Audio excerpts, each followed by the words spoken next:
Oliver Sacks, el autor, experimentado neurólogo, psiquiatra y escritor británico, relata varias historias de personas que lidiaron con cuestiones mentales fuera de lo común y que, sobre todo, no tuvieron cura. Pero en estas historias, el autor hizo una investigación previa, no solo técnica, sino también personal, pues visitaba a sus pacientes e indagaba sobre los ambientes en los cuales se desarrollaba y, sobre todo, indagaba sobre la persona en sí, el yo esencial.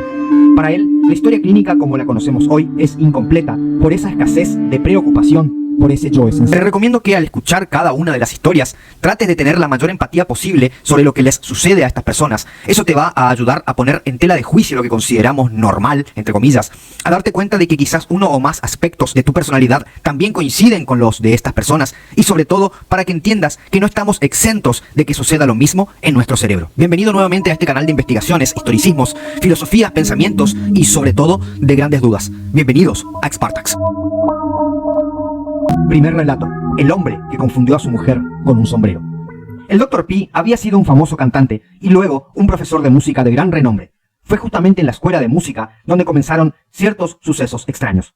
A veces no reconocía a sus alumnos o no identificaba sus caras, pero una vez que el estudiante hablaba, lo reconocía por la voz. No solo le costaba reconocer facialmente a las personas, sino que también veía caras donde no había. Por ejemplo, acariciaba parquímetros creyéndolos cabezas de niños. Al principio todos lo tomaban como broma, pero luego la cosa se comenzó a complicar. La preocupación más grande no se despertó sino después de 3 años, cuando le diagnosticaron diabetes, la cual puede afectar la vista. Consultó con un oculista, quien, al realizarle estudios, le dijo: no tiene usted nada en la vista, pero tiene problemas en las zonas visuales del cerebro. Deberá consultar con un neurólogo. Y así fue como el Dr. P conoció a Oliver. ¿Y qué le pasa a usted? A mí me parece que nada, pero todos me dicen que me pasa algo en la vista. A veces cometo errores, contestó el Dr. P con una sonrisa. El neurólogo no observó demencia en el Dr. P en un primer momento, pues era un hombre muy culto, hablaba bien, tenía imaginación y un gran sentido del humor. Pero a medida que continuaba la charla, notó que algo raro había, pues, al hablarle, el neurólogo concluyó que en realidad el entendimiento y la atención de la charla por parte del Dr. P era con los oídos y no con la vista, pues ésta no se detenía en un punto, sino que fluctuaba. Luego de proceder a examinarlo médicamente con una técnica para evaluar reflejos sobre su pie descalzo, el neurólogo notó una experiencia extraña al pedirle que vuelva a colocarse el zapato. ese es mi zapato, ¿verdad? Dijo el señor P mientras se señalaba al pie descalzo. Notando esta primera rareza, el neurólogo continuó con el examen y procedió a señalarle unas fotos de la revista National Geographic. Pero el Dr. P no reconoció ninguna escena de las fotos en su totalidad, solo veía detalles. No podía captar un paisaje, una escena, a la vez que imaginaba cosas que no estaban allí. Luego, convencido el Dr. P de que el examen había terminado, e incluso creyendo haber respondido correctamente todas las preguntas, se preparó para irse, mirando a su alrededor, buscando su sombrero. Extendió la mano y tomó la cabeza de su esposa intentando ponérsela. Parecía haber confundido a su esposa con un sombrero. El neurólogo se sintió perdido, no podía explicar lo sucedido. Para él, el Dr. P parecía estar normal por un lado, pero completamente trastornado por otro. Terminaron la consulta médica, pero el neurólogo decidió, un tiempo después, ir a casa del señor P. Al llegar ese día a la casa donde convivía el Dr. P con su esposa, esta última hace pasar al neurólogo. Al notarlo, el Dr. P, algo perdido, se dirigió hacia el reloj de péndulo con la mano extendida, pero al escuchar la voz del neurólogo, giró sobre su pie derecho y le estrechó la mano. Se saludaron, charlaron un poco, para luego pedirle el neurólogo al Dr. P que cante un poco. Con esto, además de admirarlo por su buen sentido musical, el neurólogo notó que sus lóbulos temporales estaban intactos, por lo que decidió darle sólidos platónicos para que los reconozca, reconociéndolos a la perfección, advirtiendo con esto que las formas abstractas no generaban problema alguno. Pero al mostrarle una película, el Dr. P no fue capaz de identificar expresiones de los artistas como pasión, sorpresa o furia. Tampoco sabía quién era quién y ni siquiera distinguía el sexo de los personajes. Tampoco reconoció a casi nadie de unas fotos de la casa, pero sí reconocía a los que tenían aspectos salientes en sus rostros. Por ejemplo, reconoció a su hermano por la mandíbula cuadrada. Ningún rostro le era familiar, no lo veía como correspondiendo a una persona, lo identificaba solo como una serie de elementos, como un objeto. Así pues, había gnosis formal, pero ni rastro de gnosis personal, dice el autor. El neurólogo luego procedió a darle una rosa al Dr. P a fines de que la reconociera. El Dr. P dijo al tocarla: unos 15 centímetros de longitud, una forma roja enrollada con un añadido lineal verde. Carece de la simetría de los sólidos platónicos, aunque quizás tenga una simetría superior propia, es una inflorescencia o una flor. ¡Huélala!, dijo el neurólogo. ¡Qué maravilla! Una rosa temprana, expresó el Dr. P. Luego el neurólogo le dio un guante, pero a pesar de describirlo minuciosamente, no reconoció el objeto. Era como si nada le pareciese familiar, como si todo podría ser analizado de forma detallista, casi intelectualmente, pero lo que cualquiera podía hacer, es decir, ver un guante, él no podía. El Dr. P se comportaba como una computadora, construyendo el mundo mediante rasgos distintivos y relaciones esquemáticas. Podía identificar el esquema sin captar la realidad. El Dr. P se las arreglaba muy bien en su vida rutinaria. y todo lo hacía canturreando. Pero si pasaba algo que lo interrumpía, perdía el hilo, se paralizaba y no reconocía ni siquiera su cuerpo. Mientras continuaban la charla, el neurólogo advirtió que el Dr. P no solo era músico, sino también un gran pintor. Oliver recorrió los cuadros pintados por el mismo Dr. P, colgados de forma cronológica en su casa, y notó que los primeros tenían un estilo más realista, pero a medida que iban pasando los años, sus obras fueron siendo cada vez más abstractas y geométricas. ¿Fue la evolución de su patología avanzando hacia una agnosia visual?, se preguntó el neurólogo. Entonces, ¿qué tenía el Dr. P? Según el neurólogo, el Dr. P tenía una vida enteramente musical. La música ocupó en él el lugar de la imagen. No tenía imagen corporal, tenía música corporal. Si cesaba su música interior, quedaba desconcertado. En el mundo como voluntad y representación, Schopenhauer decía que la música es voluntad pura. Le hubiera fascinado el Dr. P, un hombre que abandonó el mundo como representación, pero que lo había preservado como música y voluntad.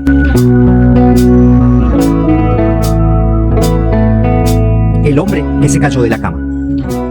Ante el llamado de una enfermera a Oliver, este acudió inmediatamente a ver qué pasaba, encontrando al paciente tirado en el suelo, junto a la cama, mirándose fijamente una pierna. Sorprendido, el neurólogo comenzó a indagar sobre la situación del paciente. Este le contó que había sido internado ese mismo día y que se lo veía bien, pero luego de dormir un rato, se movió un poco en la cama y descubrió, entre sus sábanas, según sus propias palabras, una pierna humana cortada. Luego de quedar estupefacto, pensó que era una broma de alguna enfermera. Entonces agarró la pierna y la tiró fuera de la cama. Y, sin explicación alguna, cayó también él, y ahora la tenía unida al cuerpo. Intentó arrancársela, pero, al no poder, empezó a golpearla, hasta que Oliver le dijo: Cálmese, esa pierna es suya. A nivel. ¿Y a usted qué le pasa? Le dijo Oliver a un anciano con Parkinson, de 93 años. Nada, que yo sepa, pero me dicen que al caminar me inclino hacia un lado. Yo no siento eso, yo me siento perfectamente. Quiero comprobarlo yo mismo. Lo filmaremos mientras camina. Dijo Oliver. Luego de ver las cintas, efectivamente el señor McGregor se inclinaba 20 grados al menos hacia la izquierda. Después de una técnica explicación del neurólogo, donde afirmaba que los controles y mecanismos tan complejos mediante los que se alinean y equilibran los cuerpos, no han sido definidos sino hasta el siglo XX, y aún encierran muchos misterios. El señor McGregor le dijo: Yo fui carpintero, y utilizamos un nivel de burbuja para saber si una cosa estaba a nivel o no. ¿Es algo así? Sí, y se complica aún más con el Parkinson. Mientras los sistemas vestibular y propioceptivo estén intactos, nos mantenemos en perfecto equilibrio con los ojos cerrados, pero no así el parkinsoniano, con su precario sentido del equilibrio. Dijo el neurólogo. Entonces, doctor, no puedo usar los oídos, pero sí los ojos. Ya está. Necesito un nivel, ya que, si bien no puedo servirme de los niveles de burbuja que hay dentro de mi cabeza, puedo instalar unos fuera de ella. El señor McGregor se quitó las gafas, pensó y le dijo al neurólogo: Aquí mismo, en las monturas de las gafas. Así, el señor McGregor y Oliver diseñaron unas gafas que ayudaban no solamente al primero, sino a cualquier persona con las mismas dificultades. Una cuestión de identidad. El señor Thompson confundió a Oliver con decenas de personas en un lapso de 5 minutos, sin apariencia alguna de inseguridad. No recordaba nada más allá de unos cuantos segundos. Estaba continuamente desorientado, pero él salvaba la situación con ingenio, mediante rápidas fabulaciones y ficciones de todo tipo. Pero, para el señor Thompson, no eran ficciones, era como veía e interpretaba el mundo. Improvisaba sin cesar un mundo a su alrededor. Una vez se fue de viaje, tomó un taxi al salir del hotel y conversó largamente con el taxista. Oliver habló tiempo después con ese taxista y este le dijo que nunca había tenido un pasajero tan fascinante. El señor Thompson le contó una historia tras otra, llena de aventuras fantásticas, como si hubiera estado en todos lados. ¿Qué me pasa? ¿Me he vuelto loco? Preguntó el señor Thompson al neurólogo. No, señor Thompson, tiene un pequeño trastorno en la memoria. Eso le impide recordar y se le dificulta identificar a la gente. Al señor Thompson se le había manifestado el síndrome de Korsakoff cuando le sobrevino fiebre alta, empezó a delirar y dejó de reconocer a su familia, por lo que comenzó a crear un mundo y un yo para sustituir al olvidado y perdido. Esto puede producir invenciones fascinantes, pues el paciente debe, literalmente, construirse a sí mismo y a su mundo a cada instante. Todos tenemos una historia biográfica, una narración interna, cuya continuidad es nuestra vida, nuestra identidad. Eso es lo que justamente le faltaba al señor Thompson. Y quizás por eso, su necesidad de crearse un mundo que desaparece incesantemente, pierde sentido, se esfuma. El perro bajo la piel. Stephen fue de joven un consumidor de sustancias prohibidas. Una noche soñó que era un perro y cuando se levantó, notó que el mundo estaba lleno de olores y colores. Tuvo una potenciación de la visión cromática. Por ejemplo, podía diferenciar docenas de marrones donde antes había visto solo marrón. Y una potenciación de la percepción visual y de la memoria. Por ejemplo, podía dibujar perfectamente todo lo que se imaginaba, cosa que antes no podía. Pero lo que realmente resaltó el cambio fue la gran percepción de su olfato. De un momento a otro, pudo distinguir a las personas solo con utilizar el olfato. Podía oler hasta las emociones de los demás, como el miedo, la alegría, etc. Puede orientarse con el olor. Todo necesitaba oler y tocar. Nada para él era real hasta que no lo tocaba u olía. Pero se reprimía si había gente mirando. Le daba vergüenza. De modo brusco, luego de 3 semanas de esta vida de perros, volvió a la normalidad. Se sintió aliviado, pero a la vez con un sentimiento de pérdida. El neurólogo dictaminó como posible fuente de su transitorio trastorno a las sustancias prohibidas. Ahora veo a lo que renunciamos siendo civilizados y humanos. Necesitamos también lo otro, lo primitivo. Dijo Stephen años después. Un antropólogo en Marte. El Dr. Sachs fue a visitar a una de las autistas más extraordinarias, Temple Grandin, quien además de conseguir una licenciatura, una maestría y un doctorado, se preocupó por dar a conocer su experiencia autista y por defender el bienestar de los animales explotados en los mataderos. El autismo había sido descrito por Leo Kanner y Hans Asperger en los años 40. El primero parecía verlo como un desastre, mientras el segundo le encontraba muchos rasgos positivos.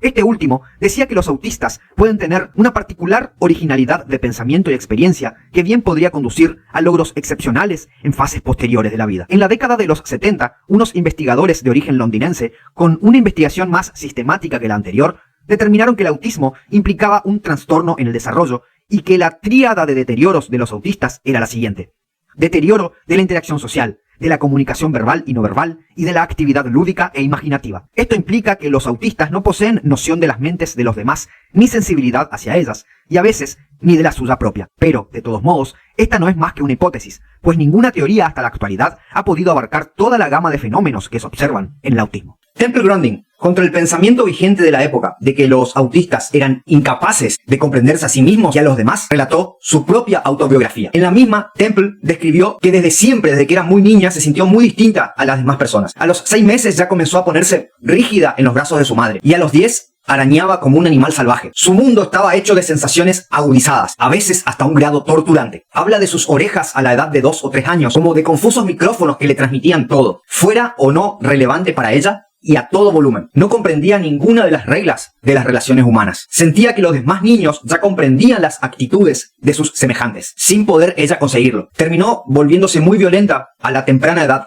de 3 años. Sin embargo, con el tiempo, desarrolló un gran poder de concentración, una atención selectiva, con la cual se creó un mundo propio de calma en medio del caos. Cada cosa pequeña que pasaba la intrigaba como si fuera una científica. Podía quedarse horas mirando girar una moneda. De grande tuvo que, de alguna u otra forma, aprender a sociabilizar, aunque no comprendiera en el fondo la mayoría de los sentimientos de los demás, ni los detalles sociales implícitos en las personas. Casi siempre me siento un antropólogo en Marte, decía. Se esforzaba por llevar una vida sencilla. Había acumulado mucha experiencia de modos de comportarse. Era como tener una biblioteca en su cabeza de donde buscaba la información de qué comportamiento debía tener en determinada situación. Tenía una especie de fachada tras la cual ella permanecía. Aprendió, por decirlo en una sola palabra, a decodificar las emociones de los demás, aunque ella no las viviera. ¿Qué es lo que ocurre entre la gente normal de la cual ella se siente excluida?, se preguntó Oliver, y él mismo se contesta. Tiene que ver con un conocimiento implícito de las convenciones y códigos sociales, de los presupuestos culturales de todo tipo. Ese conocimiento implícito, que toda persona normal acumula y genera durante toda su vida sobre la base de la experiencia y los encuentros con los demás, es algo de lo que Temple parece carecer. Temple piensa que hay algo mecánico en su mente. La compara con una computadora, siendo su pensamiento un proceso informático y su memoria como los archivos. Pero con el tiempo, Temple encontró un lenguaje que la aliviaba. Un lenguaje más claro y explícito. El lenguaje de la ciencia y la tecnología. El lenguaje técnico le resultaba tan fácil como difícil le resultaba el lenguaje social. Y entonces se enfrentó a una decisión que ocuparía todo su porvenir. Sería célibe y haría de la ciencia su vida.